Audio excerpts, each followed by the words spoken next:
Perjalanan kami ke Museum Keris Nusantara dari Stasiun Purwosari menempuh jarak sekitar 1,9 km. Kami sendiri menaiki transportasi online yaitu Go-Kart.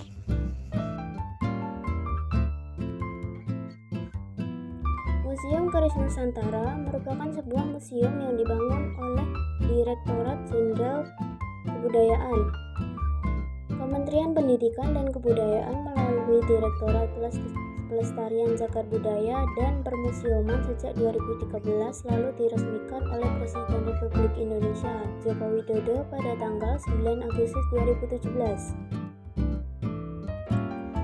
Disinilah tampilan depannya.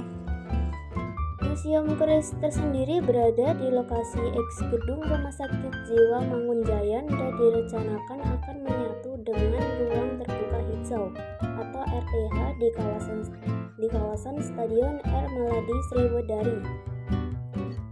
Museum Keris dibangun dengan program tugas pembantuan yang pelaksanaannya dilakukan oleh Dinas Kebudayaan dan Pariwisata Kota Surakarta atau sekarang yang disebut oleh Dinas Kebudayaan. Nah, sebelum menelusuri museum lebih jauh, jangan lupa untuk membeli tiket ya. Tiket di sini memiliki beragam harga sesuai status kita. Ada harga umum, pelajar KIA, rombongan umum ataupun pelajar, dan tentunya wisata asing. Dan ternyata di dalam museum ini juga menyewakan ruangan untuk pertemuan acara loh. Ada yang dalam ruangan dan luar ruangan sesuai keperluan acara pastinya. Nah, untuk tiket yang diberikan pun berupa gelang yang bisa kamu gunakan saat berkeliling di museum loh. Jangan lupa untuk membeli tiketnya ya guys ya.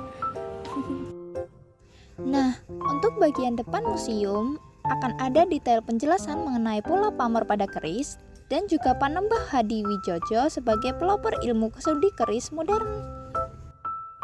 Dan kamu juga bisa menelusuri museum ini dengan naik tangga untuk ke ruangan atas atau seperti kami nih, yaitu menaiki lift.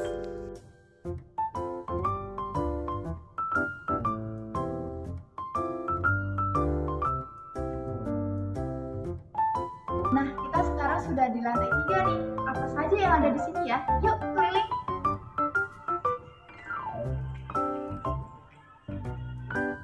Wah, ternyata di Museum Keris terdapat ruang baja juga loh untuk pengunjung yang datang kemari. Di lantai 3 terdapat peninggalan tombak yang dilindungi negara juga loh. Sama halnya seperti keris, tombak juga memiliki banyak jenis, asal tombak, bentuk, dan tentunya panjangnya. Di sini terdapat senjata zaman dulu ya guys ya. Yang pertama adalah badik, dan di sini tombak dui sebelah, dan di sini tombak piring renang, dan sebaliknya lagi. Di sini ada tombak baru, dan di sini kujang, dan di sini tombak biring madon. Masing-masing keris itu memiliki ciri khas dan bentuk yang berbeda.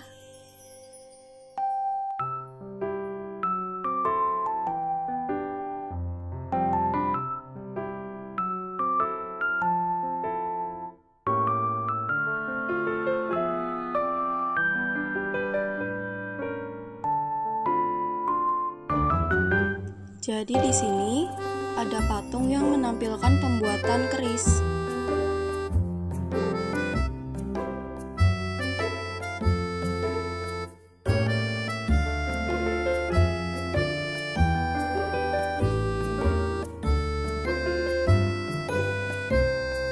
Berikut merupakan cara pembuatan keris.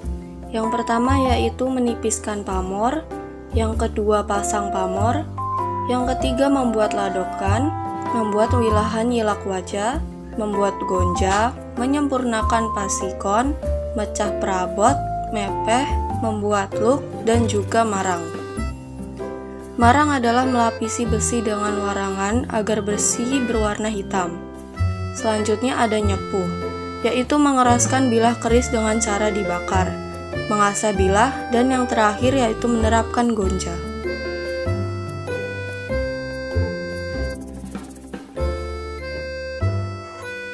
Dan di sini lantai 5 teratasnya ya guys ya. Apa aja isinya? Ayo. Harus ya, guys.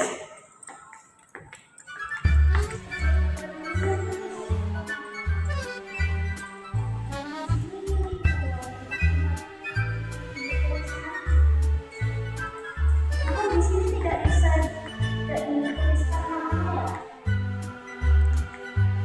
Pada lantai teratas, yaitu lantai 5, terdapat peninggalan berupa gong, gamelan, dan alat musik tradisional lainnya. Lalu, terdapat juga keris milik Insinyur Joko Widodo yang dijaga di museum ini. Lalu, ada detail penjelasan mengenai arti keris bagi masyarakat dan penyebaran keris di Asia Tenggara. Sekian, semoga materi ini berguna bagi kita semua dan bisa menjadi pembelajaran edukasi bagi kalian ya guys.